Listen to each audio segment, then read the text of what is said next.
Good morning. মাম্মামের এখন ঘুম ভাঙলো তাই?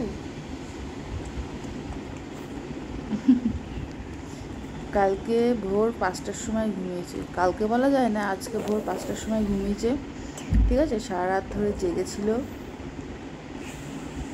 আর আমারও করছে প্রচণ্ড মাথার যন্ত্রণা। তুই হাসিস আমার কথা শুনে? প্রচণ্ড মাথার যন্ত্রণা করছে, ঠিক আছে। ভাবছি একটা দাঁত খাবো। আমার ওষুধ না খেলে মাথার যন্ত্রণা কমে না, সে যতই যা করো না কেন, ঠিক আছে। সবাইকে বলে গুড মর্নিং, বলে গুড মর্নিং। তো এখন বাজে 12টা, ঠিক আছে। মাম্মাম এখন ঘুম থেকে উঠলো, উঠে দেখো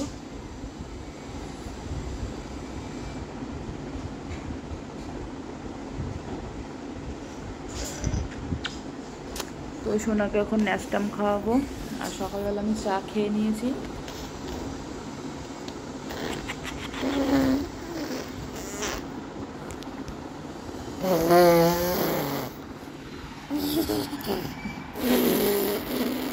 ওটা কি হচ্ছে? ওটা কি হচ্ছে?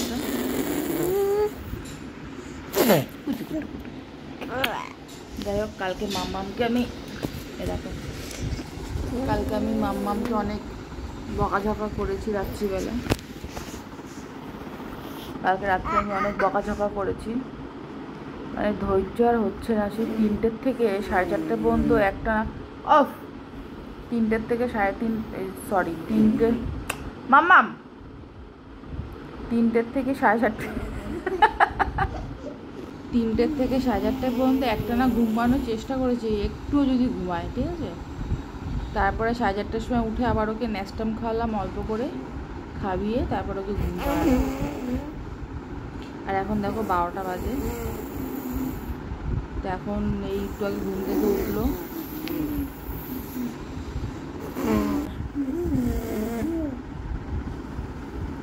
আর এরপর থেকে আমি ডেলি ব্লগ আপলোড করব, ঠিক আছে।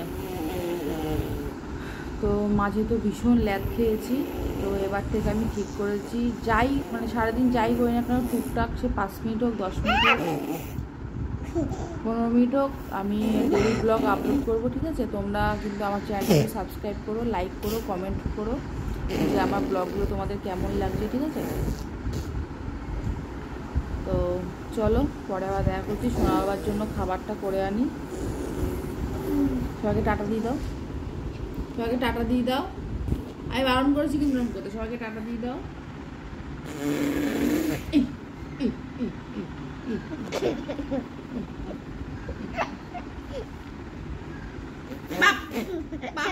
বন্ধুরা দেখো, বাড়ির সামনে এখনো বেশ অনেকটাই জল আছে। আরও তো জল ছিল, এখন অনেকটাই নেমে গেছে। এখন মনে হচ্ছে আবার বৃষ্টি আসবে। দেখো মেঘ পুরো কালো হয়ে এসছে। আর আমার বাপের বাড়ি তো জল, তো বাবা সেই সকালবেলা থেকে জল মানে ছেঁচে ছেঁচে আর কি ফেলেছে। আর পেছনে ওইগুলো না কালকে সে রোদ মানে শোকাতে দিয়েছিলাম, তো এখনও নামানো হয়নি, পরে সব নামাবো। তো জল তো বাবা মা তো ঘর থেকে জল ওই বালতি করে করে ফেলেছে। এই দেখো মাম্মামের খাবার গুলে নিয়ে এসেছি। ও না এই বার্থডের পরের থেকে না একদম কিচ্ছু খেতে চাইছে না। আর এই দেখো ওর অবস্থা। বন্ধুরা দেখো, এখানে গরম জল বসিয়েছি আর এই যে চালটা ধুয়ে রেখে দিয়েছি। তো এই ফার্স্ট টাইম আর কি, মানে ইলেকট্রিক কেটেলটা তেমন ব্যবহার করা হয় না, তো আজকে তাড়াতাড়ির জন্য হচ্ছে ইলেকট্রিক কেটেলে জলটা গরম করে এই চালের মধ্যে ঢেলে দিয়ে একেবারে বসিয়ে দেবো, তাহলে তাড়াতাড়ি ফুটে উঠবে ভাত। আর আর কি বলো তো, কেন তাড়াতাড়ি করলাম, যেহেতু গ্যাস ছিল না, ঠিক আছে। তো গ্যাস একটু আগে দিয়ে গেল, আর এখন বাজে 1:30 বাজে। তো 1:30 বাজে, এখনও কি রান্নাবান্না করবো ঠিক করিনি। তো ভাতটা তাড়াতাড়ির জন্য ওই গরম জলটা করে ওই হাঁড়ির মধ্যে দিয়ে দেবো, তাহলে তাড়াতাড়ি ফুটে উঠবে। আর একেবারে ওই ঠান্ডা জল দিয়ে বসিয়ে দিলে না জল গরম হতে অনেকক্ষণ টাইম লাগবে। ফ্রিজে মাছ আছে, তো এখন মাছ কেটে রান্না করতে গেলে অনেকক্ষণ সময় লেগে যাবে। মাম্মা মায়েরও খাবার বসাতে হবে। ও যেহেতু একটু আগে খেলো, তাও অল্প করে খেয়েছে, পেট ভরে খায়নি। তো দেখি ফ্রিজে ডিম আছে, তো ভাবছি ডিমের ঝোল করব। আর একটা দেখি কি করি। বন্ধুরা দেখো, এখানে তো এই যে ভাত হয়ে গেছে। আর আজকে আর ভাবলাম রান্না করব, কিন্তু রান্না করিনি। দেখো এখানে ফ্রিজের ডাল ছিল, তো ডাল যা আছে ইন্দুরের হয়ে যাবে। আর কালকে মা তো রাত্রে সব খাবার পাঠিয়ে দিয়েছিল, তো তার থেকে এই যে ভোলা মাছের ঝাল রয়েছে। আর এদিকে ডালের সাথে একটু করলাম আলু ভাজা। এই যে আলু ভাজা বসিয়েছি, এর থেকে আমি একটু নেব। আর আমি মানে অর্ধেক আলু ভাজা দিয়ে খাবো, আর অর্ধেক ওই মাছের ঝালটা দিয়ে খাবো। আর এই যে সোনা বাবার জন্য একটু ফ্যানে ভাত বসালাম, ঠিক আছে। তো এখন রান্নাবান্না করতে গেলে অনেকটা দেরি হয়ে যাবে। আর সকাল থেকে আমি তেমন কিছুই খাইনি, শুধু চা খেয়েছি, আর প্রচণ্ড খিদে পেয়ে গেছে। তো এই বেলাটা এই দিয়েই চালিয়ে দিই, আর রাত্রিবেলা গিয়ে আবার রান্না করব। সোনা বাবাও আমার কাছে আছে, আর মাম্মাম আমার কাছে থাকলে মানে একা হাতে তো সামলাতে পারি না। মাছ যদি ফ্রিজে কাটা থাকে তাহলে তাড়াতাড়ি রান্নাটা হয়ে যায়, কিন্তু এই কেটে রান্না করতে হলে অনেকটা দেরি হয়ে যাবে।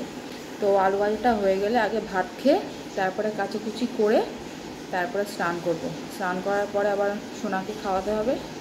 ও অল্প করে ন্যাস্টাম খেয়েছে, ও যা খেয়েছে ও তাতে পেট ভরেছে, ঠিক আছে। আর সকালবেলা তো অতটা করে খেতেও পারে না। তো এই দেখো এইগুলো সব রেখেছি দিয়ে যাবো বলে। ফার্স্টে এই জল দিয়ে ধুয়ে তারপরে হচ্ছে সার্ফের জলে ধোয়াবো। গরম জল বসিয়েছি, গরম জলে ভিজালে কী বলো তো, তাহলে তাড়াতাড়ি নোংরাটা বেরিয়ে যায়। এমনি এগুলো নোংরা না,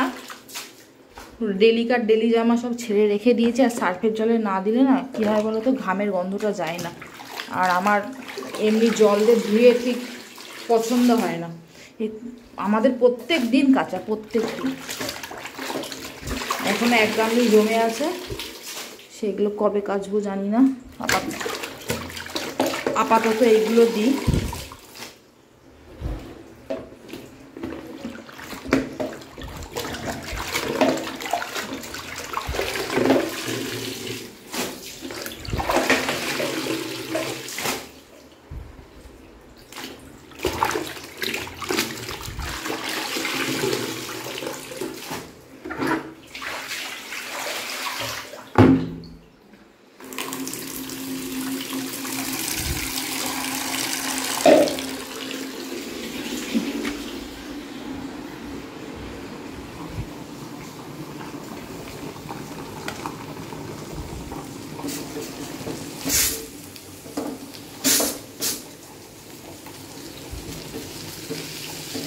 আলুটা সেদ্ধ হয়ে গেছে কিনা? হ্যাঁ, আলু সেদ্ধ হয়ে গেছে। গ্যাসটা জোরে দিলাম। ঠিক আছে, চলো জামা কাপড়টা ভিজিয়ে নিই, খেয়ে নিই, তারপর আমি আবার তোমাদের সামনে আসছি। হ্যাঁ, এখন আর কথা বলার মতন অবস্থায় নেই। তার মধ্যে মাথাটাও কাল রাত্রির থেকে ভীষণ যন্ত্রণা করছে। আগে ভাতটা খেয়ে আগে ট্যাবলেট খাবো, নয়তো আমাকে আর খুঁজে পাওয়া যাবে না। বিকালবেলা আবার এক জায়গায় বেরোনোর কথা আছে। ওই যে মাসিমার বাড়িতে প্রত্যেক মাসে যাই পেডিকিওর করতে, তো সেই মাসিমা আগের মাসে করেনি, তো কালকে রাত্রে ফোন করেছিল, বললো আজকে বিকালবেলা যাওয়ার জন্য। তো যদি বৃষ্টি হয় তাহলে যেতে পারবো না, যদি বৃষ্টি না হয় তাহলে তো যাবো। ও মা, তো চলো পরে আবার দেখা করছি। তো এই দেখো আমি মাসিমাদের বাড়িতে চলে এসেছি। আর সোনা বাবা ঘুমিয়ে পড়েছে, ইন্দ্র যেহেতু বাড়ি আছে ওই জন্য ওর কাছে রেখে চলে আসলাম। এখন ওই 4:45 মতো বাজে, 4:55, 5টা বাজতে এখনও 5 মিনিট বাকি আছে।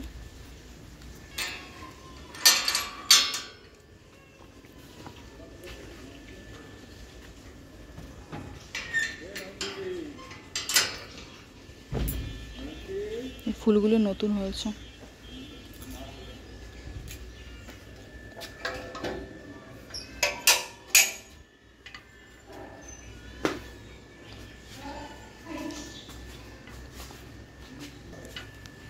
যাই হোক চলো। আর দেখো এই জামা প্যান্টটা পরেছি, ঠিক আছে। মাম, তুমি কি ট্র্যাক্টর দেখতে এসছো? হ্যাঁ, না দেখো পেছনে হাত দিয়ে কী করে হাঁটছে। কই ট্র্যাক্টর, কই ট্র্যাক্টর, কই শোনা?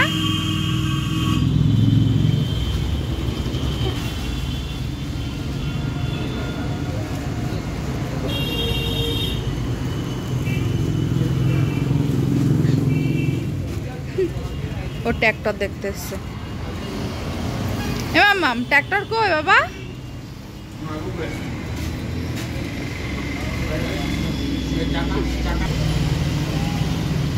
হ্যাঁ নোংরা, চাকায় চাকায় নোংরা, হাত দিও না।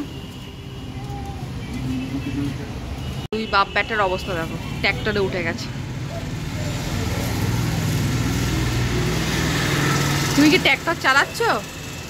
আর তোমাকে ওই রকমই লাগছে, ও ট্র্যাক্টর আলা আর ট্র্যাক্টরের ছেলে আলা। খারাপ হোক ভালো হোক সেটা আমি জানি না।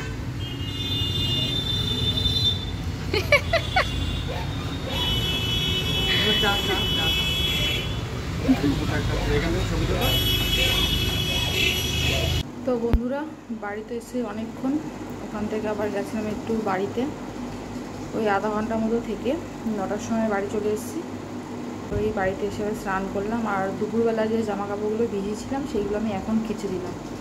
তখন আর ইচ্ছা করেনি যে কেচে দিই, কারণ ওইগুলো কাচতে গেলে অনেকটা দেরি হতো, আর সোনা বাবাকে খাওয়াতে গেলে অনেকটা দেরি হয়ে যেত। ঠিক আছে, তো এই তো কাচাকুচি করে স্নান করলাম, তারপরে চা খেলাম। সন্ধ্যা থেকে চা খাইনি, চা খেয়ে রান্নাঘরে যে কটা বাসন ছিল, সকাল থেকে বাসন জমেছিল, তো সেগুলোকে মাজলাম, মেজে এই তো একটু ফ্রেশ হলাম। আর রাত্রে তো রান্না করতে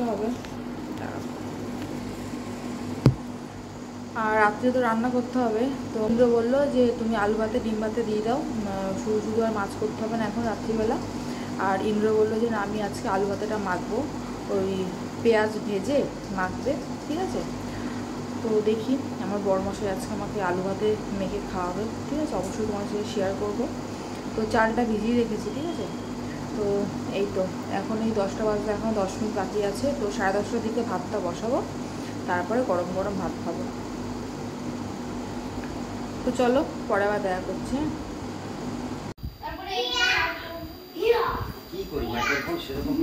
এই সরো, সামনে দিয়ে সরো।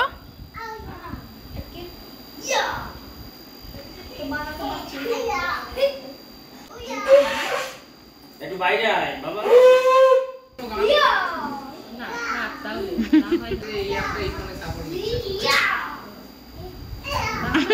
যা করছে তাই করছে।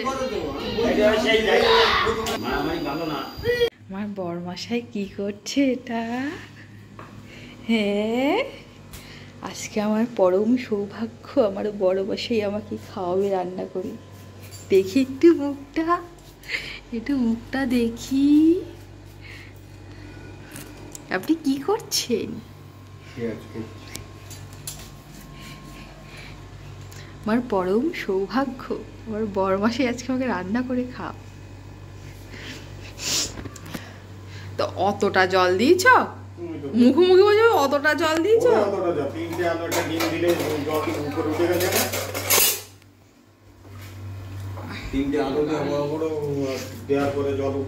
হ্যাঁ তাই বলে এতটা দেয়া কেউ?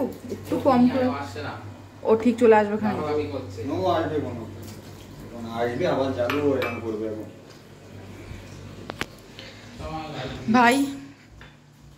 ভাই বাড়ি চলে যাচ্ছে।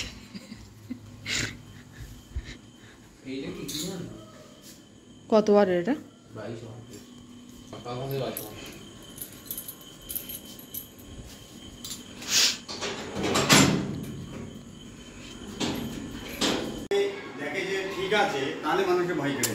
আচমকা ঢুকেই মনে হচ্ছে একটা বাচ্চা বসে আছে, দেখেই ফার্স্টে ভয় পেয়ে গেছি যে একটা বাচ্চা ওখানে বসে কি হবে। এই পুতুলটা আমার বিয়ের আগের পুতুল, এটা আজকে নিয়ে এসেছি আমার মাম্মাম খেলবে বলে।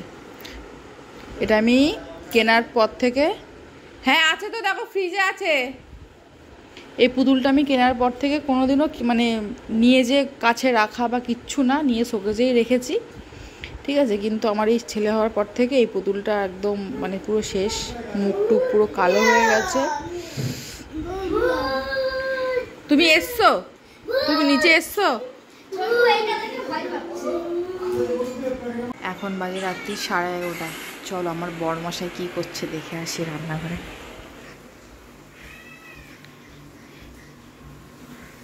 কি করছো বড়মশাই? হ্যাঁ, গ্যাসটা জোরে দাও। পেঁয়াজ ভাজছি, পেঁয়াজ